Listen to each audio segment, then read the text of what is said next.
Olá, meus amigos, está começando mais um Zuca e Tuga, é a quarta rodada da temporada 2. Estamos chamando assim de rodada, poderia ser jornada em Portugal, mas com muitos assuntos. Vamos falar o nosso quadro Língua que nos desune.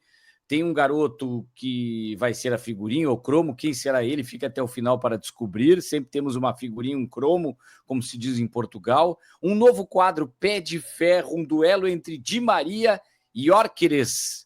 Olha que duelo interessante, você já pode comentar quem é melhor, quem joga mais, quem pode render mais no campeonato português. Botafogo e Porto estão conectados à procura de técnicos, tem português de um lado, brasileiro de outro, um vai e vem interessante que vamos comentar aqui. Que jogo que tivemos, Benfica e Barcelona, uma virada espetacular com Rafinha brilhando pela Liga dos Campeões da Europa. E começamos, João, tudo bem? Seja bem-vindo mais uma vez, João Almeida Moreira, que é correspondente da bola no Brasil, português, mora aqui no Brasil. Eu, Caco da Mota, comentarista da ESPN. Começamos com o primeiro tema, a manchete que ganha o Brasil, ganha Portugal, ganha o mundo, Neymar podendo estar de volta ao Santos. E a pergunta que não quer calar, João, é maior que Ronaldinho Gaúcho quando volta, que Ronaldo Fenômeno, que Romário de volta ao Brasil, que barulho faz uma vinda do Neymar de volta à Vila Belmiro? Olá, Caco, olá a todos. Sim, é do nível desses regressos, né? É do nível. Eu não digo que seja maior.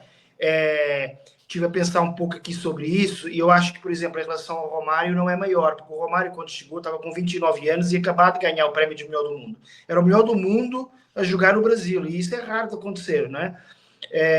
E, portanto, o Romário, eu acho que passa um pouquinho em matéria esportiva mesmo, né? Em matéria técnica, em matéria de campo, passou um pouquinho o Neymar agora. Agora, em relação ao Ronaldo Fenômeno e ao Ronaldinho Gaúcho, eu acho que está no mesmo nível, se não estiver acima. O Ronaldo chegou com 33 anos ao Corinthians e com muitas lesões, o Ronaldinho Gaúcho com 31 anos e também já numa fase um pouco decadente, já tinha estado no Milan a render bem menos do que a hábito, embora o Ronaldinho Gaúcho, quando está decadente, joga mais do que 90% dos companheiros. E agora o Ney volta com 32 anos, né? Ele já não é tão jovem assim, né? Porque a gente sempre vê o garoto Neymar, mas ele já é um jogador, já podemos considerar quase veterano. E as pernas dele são bem veteranas de tanta lesão que já tiveram. Entretanto, o que eu acho que distingue um pouco a vinda do Neymar das outras é que é uma vinda mais romântica, vamos falar assim. Por quê? Porque o Romário voltou para o Flamengo, clube no qual nunca tinha jogado, foi para o Flamengo ser aquilo que é, né? O clube mais popular e tal, mais midiático. O Ronaldinho Gaúcho é a mesma coisa, né? Tanto que na altura podia ter ido para o Palmeiras ou podia ter ido para o Grêmio, acabou por ir para o lugar mais midiático, que é o Flamengo. E o próprio Ronaldo também foi para o Flamengo, né? Era lá que ele estava, inclusive, se recuperando da forma, só que depois acabou desviado, não sei se é a palavra correta, mas desviado para o Corinthians, outro clube também de enorme torcida, também num dos principais centros de futebol do país e de tudo, que é Rio e São Paulo. Já o Neymar vai para São Paulo, mas não para a capital e volta ao clube de coração. Embora ele já tenha dito que em garoto era palmeirense e tal, mas é evidente que o clube de coração dele é o Santos, onde começou e onde brilhou. Portanto, é um pouco mais romântica do que os anteriores regressos. Acho que está ao nível de todos eles em termos de importância noticiosa, né? Mas um pouquinho abaixo, talvez, em termos esportivos, a do Romário, porque o Romário, quando chega, tinha acabado de ser o melhor jogador da Copa do Mundo e tinha acabado de ser o eleito melhor do mundo, estava no auge, né? Até que ele no Flamengo nem foi assim tão bem, né? Mas estava no auge. Então, acho que é essa mais ou menos a minha classificação. Não sei se você concorda, Caco. Não, perfeita a sua colocação, concordo plenamente. Acredito que até a gente pode avançar exatamente no desempenho que tiveram. O Romário não foi tudo que se esperava, e até a gente pode dizer que o tombo é maior. O melhor do mundo não é o melhor do mundo no Flamengo. E os outros reverteram até uma expectativa. Havia uma desconfiança se Ronaldinho renderia tudo isso, até porque ficou um clima pesado e muita gente secando o Ronaldinho, né? Porque ele estaria vindo para o Grêmio, teve até caixas de som, o Grêmio comemorando a vinda do Ronaldinho. No outro dia, ele está lá no Copacabana Palace com a torcida do Flamengo e ele já praticamente acertado com o Grêmio, dizendo agora eu sou Mengão, né? É uma traição do torcedor do Grêmio, né? bem complicada, mas acabou confirmando. Teve até um jogo histórico muito interessante, um duelo que vence o Santos na Vila Belmiro do Neymar, que ele faz um gol de falta que muda a história da barreira no futebol mundial, porque repercutiu tanto aquele gol por baixo da barreira que hoje tem um jogador deitado, porque o Ronaldinho era mestre em fazer esse tipo de gol, essa jogada de qualidade, jogou demais, mas ainda assim ele vai melhor depois no Atlético Mineiro. Vejam que tem umas conexões interessantes. Ronaldinho para o Mineiro, que é o Atlético, o Ronaldo, e não vai para o seu clube do coração. A gente sempre lembrando aquela coisa da década de 70, onde muito fortes os clubes Rio, São Paulo, Rio Grande do Sul e Belo Horizonte, que tem também os maiores títulos nacionais e de Libertadores, enfim, estão concentrados nessas 4 regiões do país. E aí o Ronaldo também, pesado, enfim, ganha uma Copa do Brasil, inclusive contra o Internacional, e joga demais o Ronaldo no Corinthians. E mesmo tendo um coração rubro-negro, que nunca negou ser flamenguista, vai para o Corinthians, hoje é corintiano pela história que teve no Corinthians, mas não vai ao Cruzeiro, ele compra o Cruzeiro depois, né? E faz essa mudança até histórica do Cruzeiro, virando o SAF um grande negócio agora, o Cruzeiro até com a venda do Ronaldo sai ganhando. E o Romário, justamente por esse aspecto. Agora eu vejo o Neymar, além do romântico, talvez ela seja maior, e a gente não está comparando o tamanho de jogadores. Aí é uma outra discussão que o pessoal nos comentários pode colocar aqui, né? Eu sempre gostei demais do Romário. É uma coisa, aí é a minha visão romântica, né? De ver o Romário melhor, mas ao longo dos anos eu comecei a me dar conta que aquilo era muito mais uma visão de torcedor do que uma análise, pode ser quente, não precisa ser fria, mas uma análise mais pragmática do futebol. E se a gente for olhar talento, para mim mesmo, o Ronaldinho Gaúcho é uma coisa espetacular. Um jogador assim comparável a Messi, a Pelé, nesse aspecto assim de técnica, habilidade. É só colocar no YouTube os vídeos, você vai ver coisas espetaculares do fenômeno do Romário, mas o Ronaldinho Gaúcho é algo assim incomparável. E o Neymar tinha um pouco mais esse lado Ronaldinho, mas tem um pouco da artilharia do Ronaldo, um pouco do cara de área do Romário, impressionante, um potencial que poderia atingir e não atingiu. Mas é que eu vejo que o Neymar pode ser repercutir mais ainda, porque hoje é muito mais forte ainda, são muito mais fortes as redes sociais. O mundo digital é muito forte. Então, em termos de cortes, frases, vídeos, viralizações, e a velocidade que uma imagem do Neymar não vai ser só da TV ele chegando, vão ter celulares gravando ele chegando. Daqui a pouco vai ter um vídeo do porteiro ali com ele, e o filho do porteiro faz esse vídeo e posta na rede social, não é na Globo, não é na ESPN, não é numa foto do jornal A Bola, vai estar no Instagram do segurança. Isso vai explodir, porque vai ser uma coisa mais genuína. E acredito que nesse aspecto a repercussão pode ser maior. Mas de tudo que você falou, o tamanho de cada uma, né? Enfim, o Ronaldinho, o Ronaldo, o Romário, é difícil falar, né? Agora a gente não vai fazer aquilo que fizeram com o Neymar, que para mim foi uma má interpretação de uma segunda pergunta, que a primeira foi mal feita no programa do Romário, que comparou em 94, fez a pergunta, que essa resposta estava pronta. O Romário pergunta para o Neymar a seguinte pergunta, né? Na Copa de 94, você jogaria no lugar de quem? Romário, Bebeto ou Dunga? O Dunga não tem nada a ver, seria então talvez o Mazinho ou o Raí. Eu não sei quem é que fez a pauta, provavelmente o Romário, não sendo jornalista, não se deu conta que tinha que ter uma pauta um pouco mais apurada. Aí quando ele pergunta para 2002, ele coloca o Neymar numa situação, é bem coisa de mundo digital, né? Não tem que responder. Ele poderia dizer assim: não, eu não vou responder essa pergunta, né? Ronaldinho Gaúcho, Rivaldo, o próprio Ronaldo. Mas eu entendi a resposta do Neymar, tem uma polêmica nisso. Eu também, se fosse o Neymar, se fosse obrigado a responder, eu diria: olha, não seria nada demais, João, o Neymar no segundo tempo entrar no lugar do Rivaldo, por exemplo, se ele tivesse na época. Não seria, ele não começaria como titular, mas quem sairia para entrar o Neymar? Qualquer um deles até. Mas o mais provável seria o Rivaldo. E aí o Rivaldo se machuca, coloca na rede. Foi uma pergunta só para o Neymar e ele falou.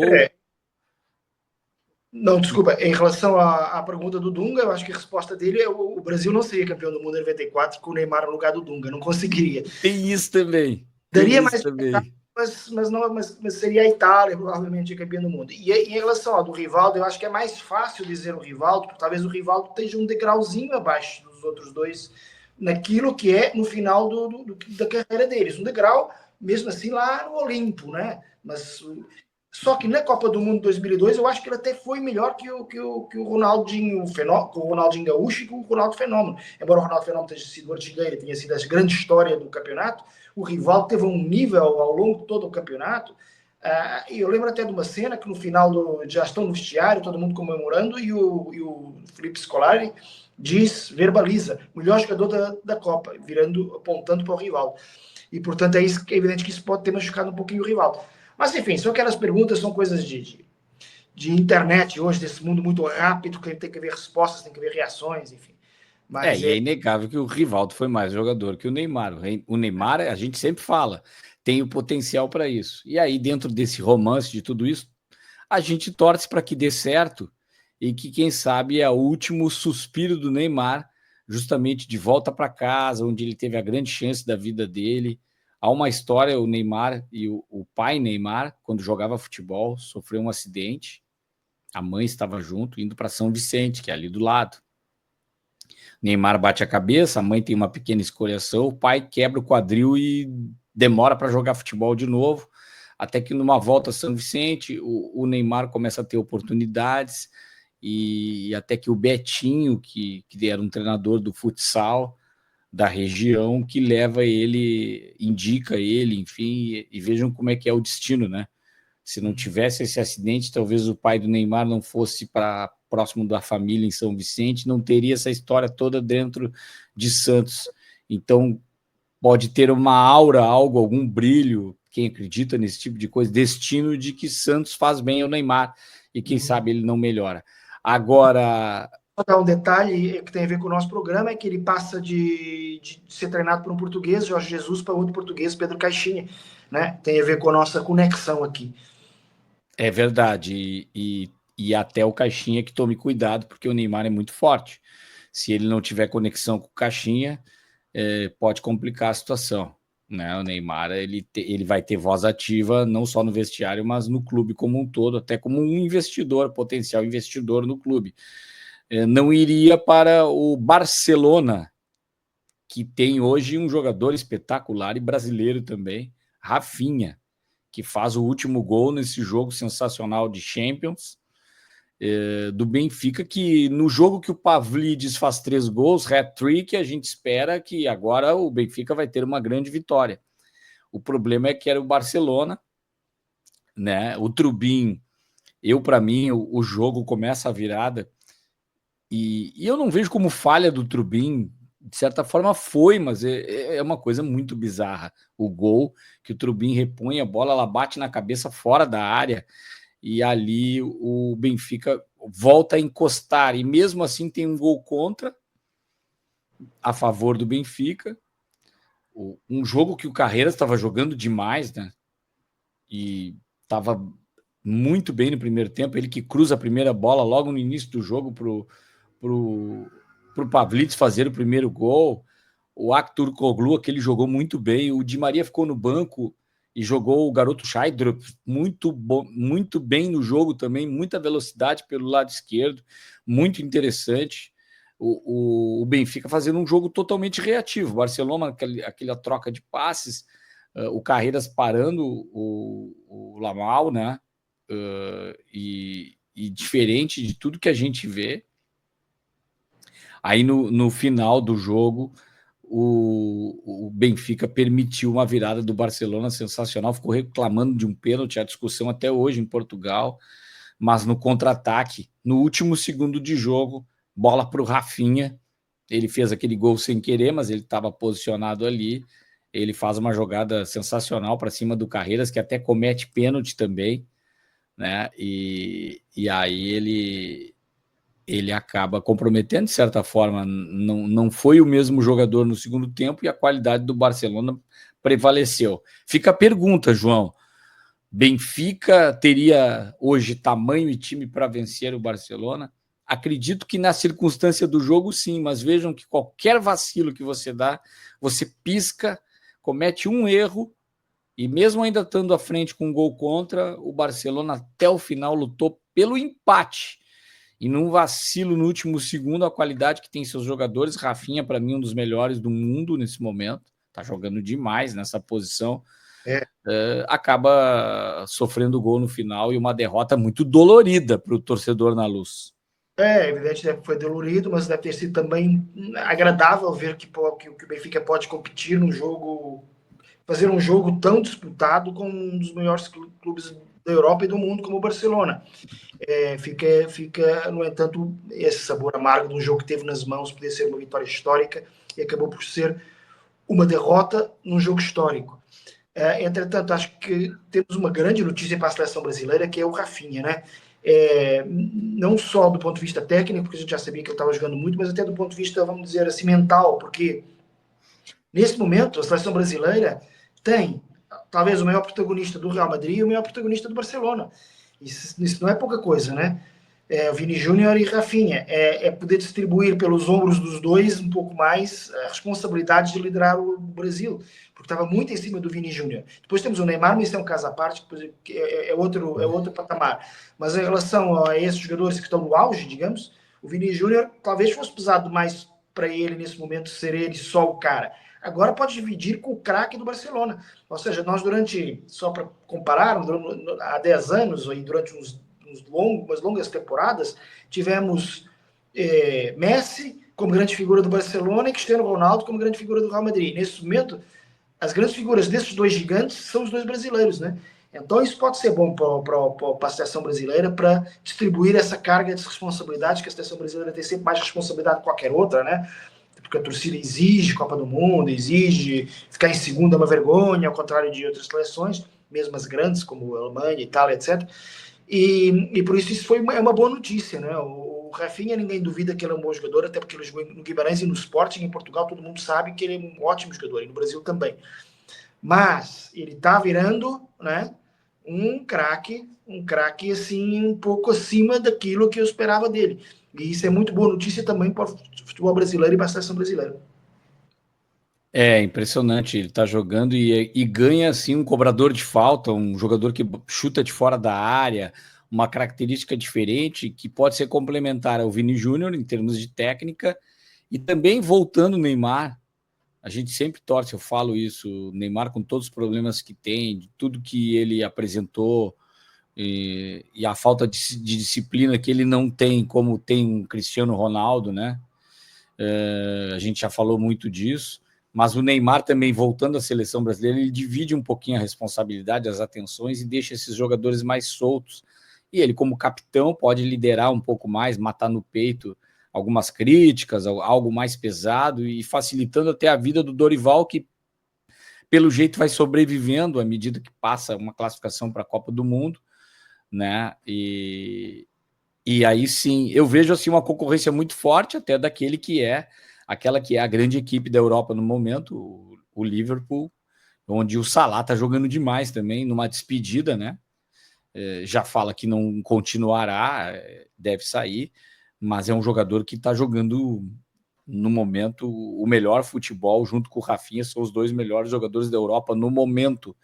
Vejo que o Vinícius Júnior é eleito como melhor do mundo, já nesse momento, a esta altura da temporada, que numa virada de ano ele está um pouco atrás nesse momento, mas é claro que ainda tem muita coisa para acontecer em termos de seleção também. Mas a gente tem conexões de clubes brasileiros, não é um duelo entre o Botafogo e o Porto, não é um jogo, não temos esse jogo, gostaríamos muito de ver uma partida assim, teremos no Mundial alguns duelos parecidos, né? Uhum. Mas conectados à procura de técnico. O Porto muito atrapalhado depois que perdeu o seu técnico, um interino que confesso que eu não conhecia, não sabia quem era, João, E o Botafogo também ainda jogando Campeonato Carioca, patinando, como se diz, se atrapalhando e buscando treinadores, provavelmente tentando portugueses, mas que se fala agora é do Martim Anselmi, né? Que estava no Cruz Azul do México, de boas campanhas por lá, técnico que foi campeão pelo o Independente del Valle do Equador, numa Sul-Americana, e que era auxiliar e fez a sua carreira como auxiliar do espanhol Miguel Ángel Ramírez, que treinou o Internacional. E a curiosidade que trago, João, gostaria que você falasse um pouco mais das conexões do Porto, é que quando ele treinou o Internacional me impressionou a beira do gramado, as orientações.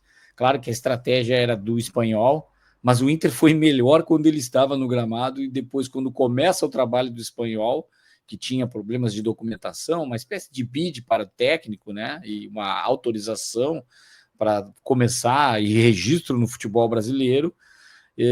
O Inter nunca mais foi o mesmo e tentando fazer um jogo de posição, e ele é completamente diferente em termos táticos, jogava com linha de 5 lá no Cruz Azul, com os laterais avançando bastante, mas é um técnico muito interessante e que, por mim, podia ser até mesmo para o Botafogo. O Botafogo procurou tantos técnicos e poderia ter tentado esse técnico, já que ele está saindo do Cruz Azul, ele certamente iria no Botafogo, mas melhor ir para o Porto, direto para a Europa, é muito melhor, com todo respeito ao Botafogo. Aí não vamos discutir tamanho Porto, Botafogo, podemos discutir, mas eu, se fosse técnico, preferia ir direto para o Porto, para o mercado europeu.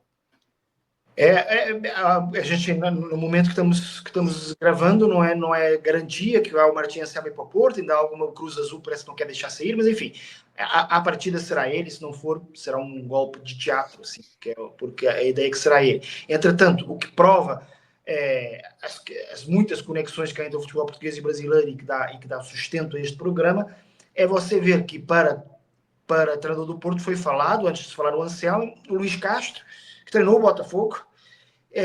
O Tite também se falou, né? Um treinador grande, né? Com nome no futebol mundial.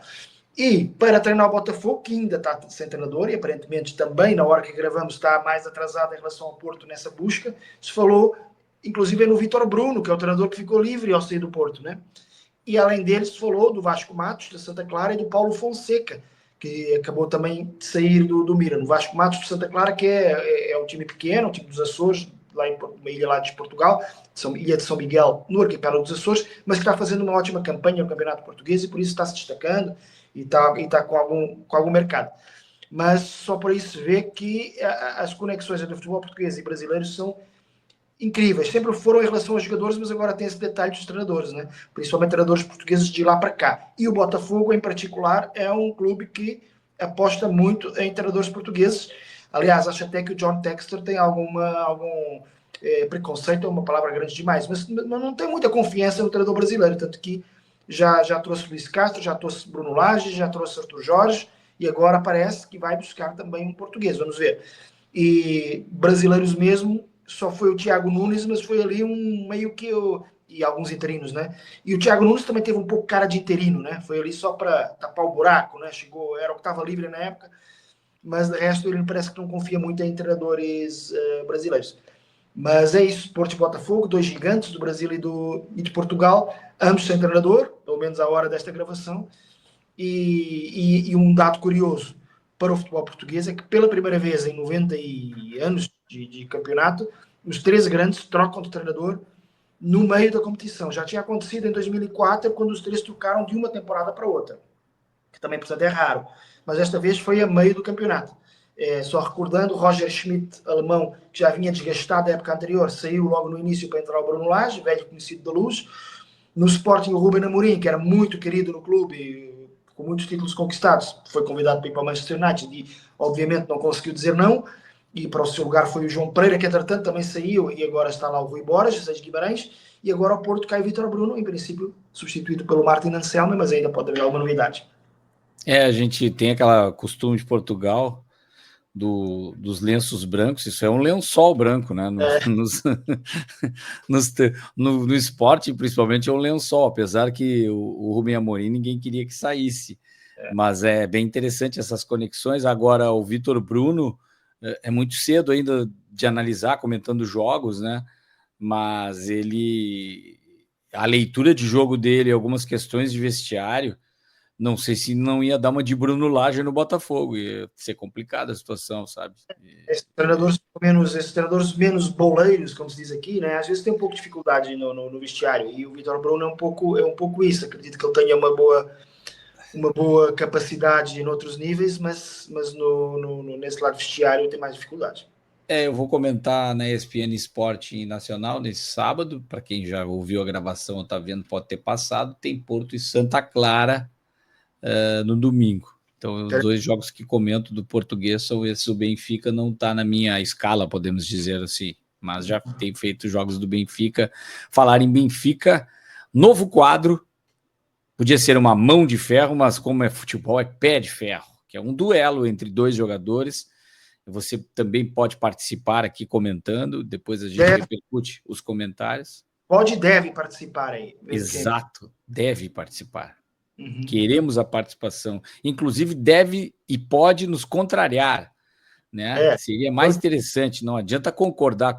Concordo com você, João, concordo com o Caco. Não tem nada a ver, não concordo. E aí eu já vou de cara dizer hoje posições diferentes, apesar de atacantes, e Gyökeres é jogador muito mais importante, mais protagonista que o Di Maria. Mas ao longo da história, o Di Maria, não estou fazendo um empate aqui, eu tenho que dar um duelo, né? Eu ainda fico com... Olha, é difícil, hein? Eu vou ficar com o Gyökeres, porque goleador, artilheiro, o Di Maria é um jogador espetacular.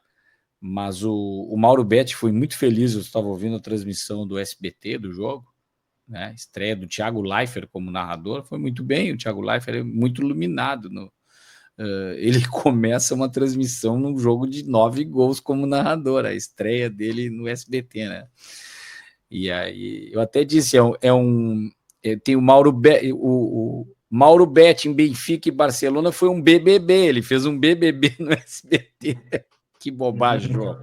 Mas eu tô enrolando aqui, mas eu fico com o Gyökeres, porque o Di Maria, o que disse o Mauro Betti, muito feliz na transmissão, é aquele eterno coadjuvante na seleção argentina, não tem como ser protagonista com o Messi, né? E ao longo da carreira não é aquele cara que puxa o time, né? E o Gyökeres está fazendo isso no esporte, apesar de ter outros grandes jogadores, ele pode jogar, se ele vai para um clube europeu do porte da Inglaterra, Real Madrid, Barcelona, pode ser que ele também seja coadjuvante. Mas de tudo que tem feito como artilheiro e matador, como a gente diz, ele tem mais pé de ferro do que o Di Maria, na minha opinião. O Di Maria ele jogava na Argentina ao lado do Messi, ao mesmo tempo que jogava no Real Madrid ao lado do Cristiano Ronaldo, né? Então realmente não dá para ser protagonista. Não dá, né? Mas o Di Maria, aquilo que eu noto, que acompanho o futebol português desde sempre, né? Desde que cresci, é que eu vejo às vezes alguns jogadores lá, que eu vejo esses caras estão acima do futebol português, fazem muita diferença. E nesse momento, no futebol português, esses 2 são os que eu vejo mais acima. Quando pegam na bola, quando fazem alguma coisa, são um nível acima. Só que, claro, em momentos opostos quase da carreira. O Di Maria já, sem saber se vai renova mais um ano ou não, porque a dúvida é se acaba a carreira ou se continua a jogar, portanto está num fim de carreira, mas foi um jogador absolutamente espetacular ao longo da carreira, ainda é espetacular, é um jogador que pega na bola e pode driblar, e pode fazer um cruzamento, e pode fazer um remate, pode fazer um gol a qualquer momento, é um jogador extraordinário, que mete medo nos rivais quando ele está com a bola. Oh meu Deus, é o Di Maria que está com a bola, a gente fica sempre assustado, né? Quem não for do Benfica, quem for do Benfica fica sempre com mais esperança. Mas o Gyökeres, que está noutra fase da carreira, embora não seja muito jovem, né? Ele está se destacando já na casa dos 26 anos, por aí. O Gyökeres hoje em dia um jogador ainda mais decisivo. O Gyökeres é um absurdo, né? O Gyökeres, ele agora no jogo, já que estávamos a falar de Liga dos Campeões, entrou no Leipzig Sporting, estava 1-0 para o Leipzig, aí saiu o Arder, né, que é o substituto natural dele, que ele está sendo poupado porque o Joker está com desgaste muscular, muitos jogos e tal. Aí entra o Joker, passados 5 minutos, faz um gol. E um golaço. Dribla um jogador e bomba lá para dentro. E com ele parece fácil. Só que não é fácil fazer tanto gol. É evidente que não é fácil, né? Mas ele, nesse caso, precisava de chutar com o esquerdo, lançou uma bomba com o pé esquerdo, outras vezes precisa lançar com o direito, uma bomba é com o pé direito, outras vezes é rasteiro, um remate seco que é necessário, é isso que ele faz, ou seja, ele faz sempre o certo quando está diferente para o gol. Isso nota muita diferença no Sporting quando joga o Arthur, que é um jogador com bastante qualidade, combativo, luta por todas as bolas, remata muito e tal, intenso, mas a diferença se vê aí. Muitas vezes o Arthur remata forte quando era para rematar mais colocado, remata colocado quando era para rematar forte, por alto e por baixo, e o Gyökeres tem sempre, parece que é a opção certa. Portanto, nesse momento, a minha resposta é Gyökeres. Pela carreira geral, né, o Di Maria tem mais uns 10 anos que o Gyökeres, né? Aí é evidente que o Di Maria leva vantagem, porque foi um dos grandes jogadores das últimas décadas no futebol mundial. Mas nesse momento a resposta é Victor Gyökeres. E vai entrar certamente um torcedor argentino e vai dizer assim: o dia que o Gyökeres fizer um gol numa final de Copa do Mundo, aí eu vou discutir com vocês. Pode ser um comentário muito apurado nesse sentido. Copa do Mundo e de Copa América, né? Ele decidiu uma com o Brasil. Exatamente. Um jogador interessante que ele entra, mas é aquilo que eu digo, ele entra para ser decisivo, ele não é decisivo em todos os momentos como um protagonista Messi, mas aí Messi, a gente não vai colocar ninguém no pé de ferro com o Messi, né? Só na história aí vai ser mais complicado. Vamos voltar aqui, ó, dei uma piscada ali, já dei um spoiler de quem será o nosso álbum do nosso figurinha do álbum ou cromo da caderneta. Roda a vinheta.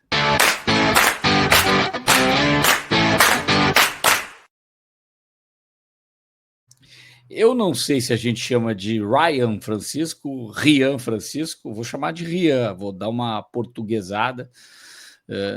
Já vi duas pronúncias, tem que ouvir o jogador. Vejo que a gente nem tem ainda tanta apuração de um craque que surge no São Paulo com duas cavadinhas numa semifinal de Copinha contra o Criciúma, mas que é apontado e a gente nota os movimentos, um grande jogador, um jogador espetacular que vai dar muitas alegrias ao São Paulo, é um grande achado.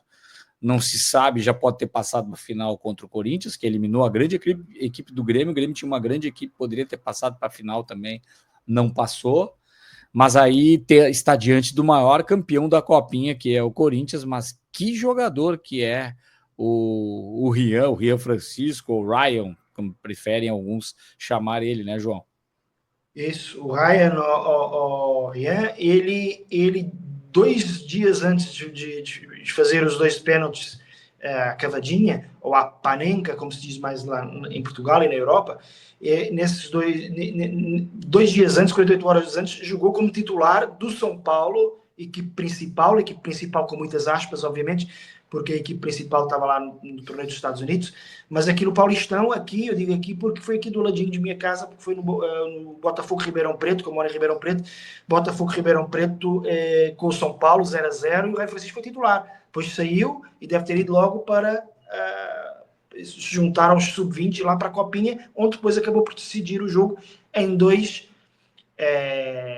pênaltis, né? É evidente que pênalti não é propriamente um golaço, mas ele conseguiu fazer 2 golaços de pênalti no mesmo jogo e eliminar o Criciúma, que também tinha uma grande equipe, foi uma das grandes sensações aí dessa Copinha, e portanto a Copinha vai acabar no dia de São Paulo, da fundação de São Paulo, sábado 25, não sei se é antes ou depois de você que nos está vendo, mas que vai acabar com uma grande final paulistana, né? Corinthians e São Paulo, e com o Ryan Francisco com mais holofotes do que, acho eu, de qualquer outro jogador, mesmo do Corinthians, que tem mais uma vez uma grande equipe sub-20, é aliás tradição, maior vencedor da competição, mas eu acho que o Ryan Francisco individualmente é aquele cara que todos os olhos estão em cima. E aí você antecipou até a nossa língua que nos desune, cavadinha ou pênalti a panenca. Isso. Em Portugal se diz isso. Tem que explicar essa aí, João. Eu nunca ouvi falar. Então, o Panenka era um jogador checo, ou checoslovaco, porque na altura a Checoslováquia ainda estava toda junta, né? E ele, numa final de Copa do Mundo, não, de Eurocopa, de 76, Alemanha, Checoslováquia, né? Na altura era junto. Alemanha, Checoslováquia. A Alemanha era para lá de favorita, tanto que tinha ganho a Copa do Mundo de 74 e tinha ganho a Eurocopa anterior de 72, enfim, e o Bayern Munique dominava em termos de clube, era a grande favorita, mas a final acabou por ir para os pênaltis. E no gol da Alemanha, o Sepp Maier, que foi um dos grandes goleiros, talvez o maior goleiro da história da Alemanha e um dos maiores da história do futebol. E o Panenka surpreendeu todo mundo a fazer aquele pênalti cavadinha. Foi a primeira vez que se viu aquilo num grande palco, provavelmente aqui no Brasil, na Argentina e mesmo na Europa. Ele próprio, né, já deveria ter tentado lá no campeonato tchecoslovaco, só que ninguém sabia, ninguém via. Ali foi num grande palco, ele faz um gol e é o gol decisivo. Então, a partir daí, virou pênalti a Panenka, por causa dele. Inclusive, há uma revista de futebol, eu acho que é sediada na Espanha, mas que é assim de futebol europeu, que tem reportagens, que tem análise, etc., que se chama Panenka, simplesmente, ou seja, porque ele virou uma figura de culto. Foi um bom jogador, mas naquela época era uma época em que se andava muito menos havia muito menos transferências, então ele jogou muito na República Checa e acho que foi craque do Rapid Viena, mas nunca chegou assim no. E daí até posso confirmar aqui, não sei se ele não chegou a jogar no Campeonato Espanhol depois, mas virou isso, virou pênalti a Panenka. Entretanto, cavadinha, se você falar cavadinha em Portugal, todo mundo entende, até porque o nome se entende bem, é uma pequena cavadinha, né? Mas é mais o pênalti a Panenka do que cavadinha lá. É interessante, eu não sabia dessa história, e é bom, a gente acaba revendo e revivendo um nome que é bem legal, até para mesmo site, jornal, nome de canal esportivo, porque tem, claro, não é um grande jogador como o Puskás, que tem o gol do Puskás, né, que virou um nome, dá nome ao grande gol temporada pela FIFA. João, terminamos então com o Ryan Francisco aí, o Rian Francisco, figurinha ao cromo, e a gente volta com muito mais conteúdo. Peço para que vocês se inscrevam no canal, compartilhem com os amigos. Temos novidades aí, o Pé de Ferro hoje de Maria Yorkers. Você também pode sugerir quadros e a gente se encontra na 5ª rodada da 2ª temporada em 2025. Um abraço a todos, um abraço, João, até a próxima. Abraço a todos, até a próxima e votem, de Maria ou de Yorkers?